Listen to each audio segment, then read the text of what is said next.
can you pull up the video of Trump with Midas Touch? And they shared this, and there's a whole community right now, people that are saying, well, you would never show this on the podcast. There's no way you're going to talk about this on the podcast. No, we kind of like to see both sides of the argument. This argument is this whole situation with Silicon Valley Bank is Trump's fault. If you can play this clip.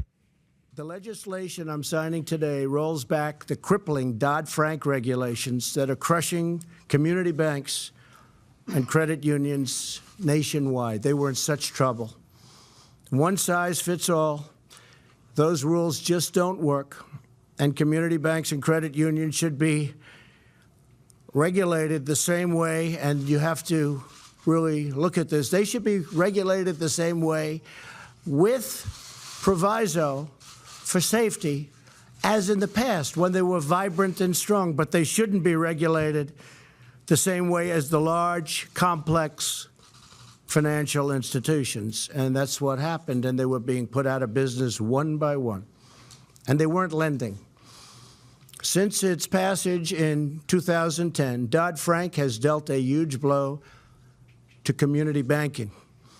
As a candidate, I pledged that we would rescue these community banks from Dodd-Frank, the disaster of Dodd-Frank. And now we are keeping that commitment, and all of the people with me are keeping that commitment. We passed and signed a record number of bills terminating you can stop it at this point. So when you see this, your understanding, if either one of you guys, Barry or Tom, what was the cause of Dodd-Frank? We know what happened under Obama, Barack Obama. What was the cause of Dodd-Frank? And at the same time, what credibility do you give to what Midas Touch and some of these guys are talking about, saying if Trump wouldn't have deregulated some of these regulations in Dodd-Frank, this would have never happened with Silicon Valley Bank? It wasn't because the loans were not performing. It wasn't because of bad investment. It was a duration mismatch. It happened because the Fed went about a course to raise rates in an unsustainable manner without thinking about unintended consequences. If these would have been investments that were turning up bad, that's one thing. And then you could say, okay, the fact that what was done here, and I believe that it isn't spoken about in this clip, but I believe what they're discussing here is when he rolled back the reserve requirement of how much you'd have to keep for a small bank, where it was removed, that the reserve requirement, so that those banks could invest that money and wind up making more profitability, which gave them options. It made for more competition. So I'm not saying right or wrong. I'm just trying to outline it because I don't think that really displays what the ruling was that he removed.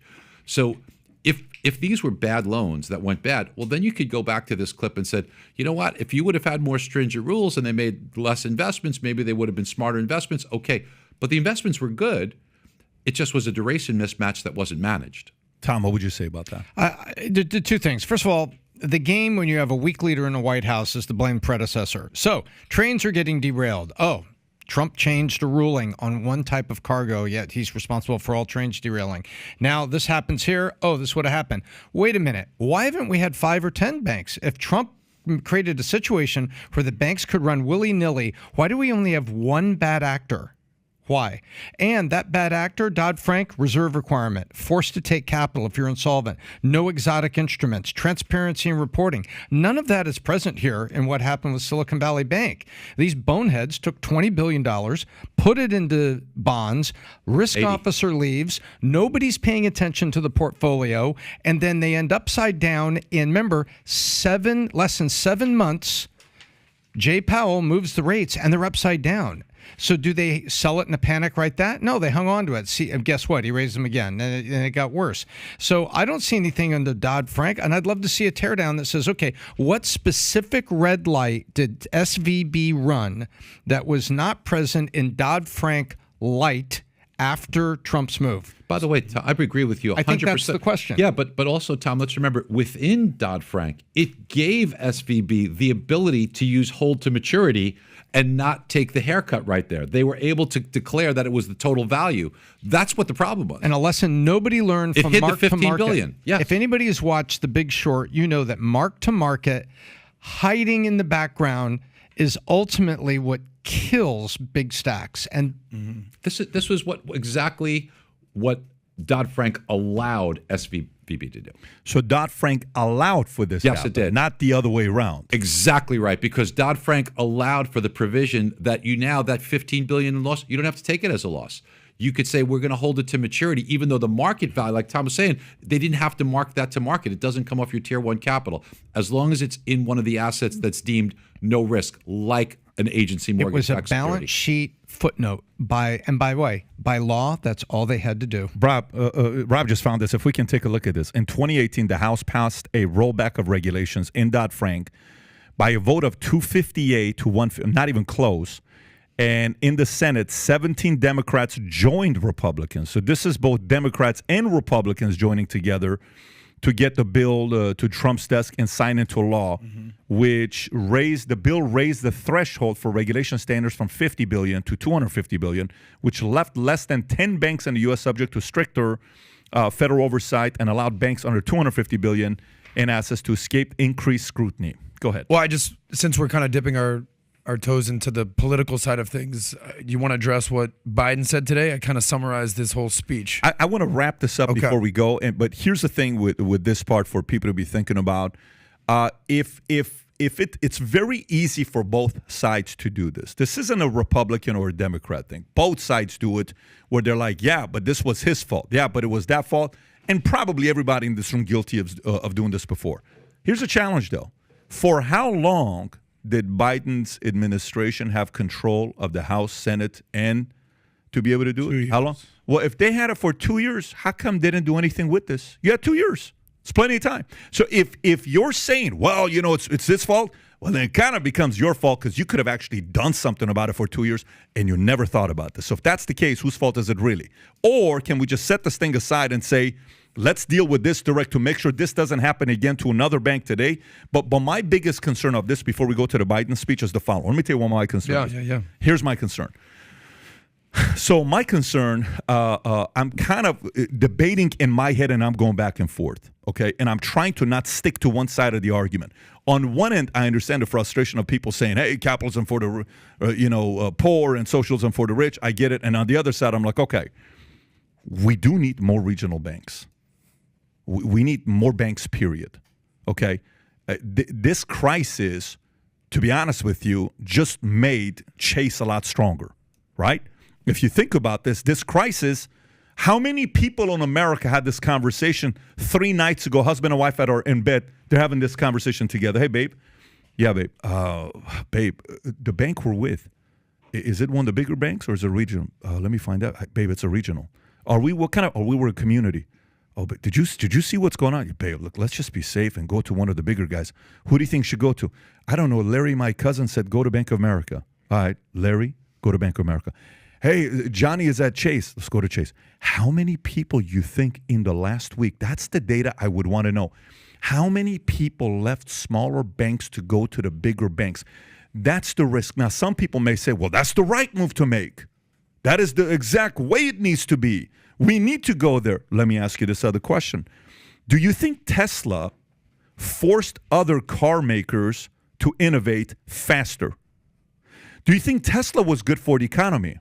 The answer is what? Of course it was. Absolutely. It made everybody say, we better get our shit together before this guy eats our lunch, right? Do we think we did Rob, what did we do 2 weeks ago when we're talking about the weapon manufacturers where we showed how they went from 51 companies down to 5? Do you know which one I'm talking about? The Javelin. It's a lateral chart this way where it goes, you end up with only Boeing and Lockheed and Do you remember that? It was 51. If you can look it up, see if you can find it. It was 51 companies that we had 45 years ago where the market could compete to see who to get their weapons from, who to get their, anything they wanted. And it went from 51 to 40 to 30 to 20 to now 5. Well, the fewer we have, the less competition there is. So there's more bullion. The fewer banks we have, believe it or not, socialists want that.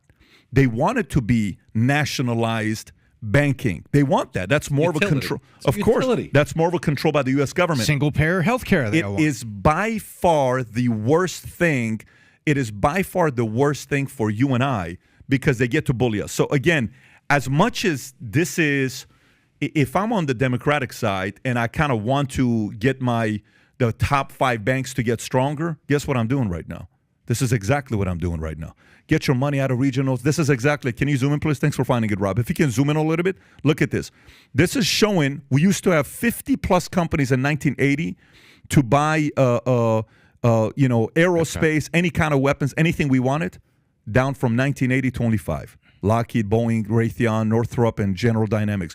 If we go the way we're going right now, and the big banks use this crisis, we all know the saying by Rahm Emanuel, never let a crisis go to waste. If they use this crisis, this is a great season for the bigger banks, the bigger bullies, to eliminate a lot of the community and a lot of the regional Less banks. innovation, That's my concern. less competition. Yeah, that's what I'm concerned about. Isn't Tom, that also thoughts? what we've seen in retail, though? I mean, it used to be mom and pop shops all over the country, and now it's Amazon, Walmart, and Target, if you're lucky. And Sam's. And Sam's. So is consolidation that bad of a thing in general, or is it depending on the sector? An area that you need innovation, it is. But so innovation, ideas. Your banks are important. They're part of the fabric of life. You go to your local bank, you have a relationship with them. It's important. Mm-hmm. Yeah, we as much as from the safety standpoint, the average person could say that's exactly why I'm going to take my bank, my money away and go to a bigger one. It is not going to long-term work out for everyone there. You do not want that. If you look at the numbers, I looked it up earlier. A community bank in America, we have 2,258 community banks in America. This is ranges 10 billion to 100 billion. That's what the community banks are that size. Large banks in America, we have 38 of them. This is banks that are worth 100 billion or more. I think Chase, if you can pull it up, you had it earlier, Rob, is a $3.2 trillion bank, $3.2 trillion. And there you go. Chase is $3.2 trillion in assets. Then it's B of A, Citi. Look at even Wells is at the top. They don't put it as safety all the way at the top. U.S. go all the way to the bottom till it gets to 100 billion. If you can do that to see how many we got. Boom, boom, Silicon Valley, keep going. Yeah, there's 38 of them that we have. And in regionals, we only got 27 of them. Rob, scroll back up a little bit. Let me just see the top 10. Got it. Goldman Sachs. We need more competition. Mm-hmm. We definitely need more competition. The last thing we need is consolidation. We do not need consolidation. If you want to go into President Biden gave a speech earlier today. I think it was 4 minutes and 10 seconds, give or take. He talked about how deposits will be there. Okay. He talked about the problems with bank. He brought up Dodd-Frank on what they did and how he blamed Trump. And he talked about unemployment under 4% for straight months. And he talked 14 straight months. And he talked about protecting depositors. So it's a very much quick 4 minutes, 10 seconds. Well, he also took credit for 12 million jobs created, which always just put back the ones that went shut down with COVID that came back. I mean, that's a very ridiculous statement to make. I'm sorry. I just took notes down specifically regarding the bank run and Silicon Valley Bank. He said, the FDIC took control of all assets for the banks, and by the way, it wasn't just Silicon Valley Bank. What's the regional bank that also just went under? Silvergate. No, not Silvergate. Signature Bank. Signature New York. Silvergate was. He's right. Silvergate was a week and a half ago, and they were a crypto bank. Yes. Got it. So here's some of the highlights of what Biden had to say. All customers are going to be protected and will have access to their money. There's going to be no losses to taxpayers. That's something he wanted to point out. And we talked about this earlier, where these fees are coming from. All fees we paid by what the banks pay into this FDIC fund, that all management from these banks will be fired, and the investors into these banks will not be protected. And obviously his overall goal here is to eliminate any stress and people freaking out for these bank runs we were discussing earlier. So it was interesting to me that he used it to point blame, but the blame is misappropriated here. Let's understand what happened. The reason why the Fed, so we have a mismatch in duration. That happened because the Fed was extremely aggressive. Why was the Fed extremely aggressive? Because they were overly accommodative. And culpable as well was government, which was overly stimulative. In combination, they created this inflation. So you have the arsonist is now become the firefighter. So this is what the problem is. Now, by the way, what the Fed did today, I applaud them. They had to save the depositors. I agree with that. But their moves to maniacally increase rates, that's like if somebody, heaven forbid, if somebody's ill and you say, okay, I'm going to give you some medicine. 5 minutes later, you're not better? I'm going to give you another dose. I'm going to give you another dose. this is what they're doing because it takes a while for this to happen. I've got some stuff on inflation that they're trying to fight. If you ever want to take a look at it up there, that shows inflation's going to come down if they just understood how it worked and if they just saw what causes it to come down. So if you like this clip and you want to watch another one, click right here. And if you want to watch the entire podcast, click right here.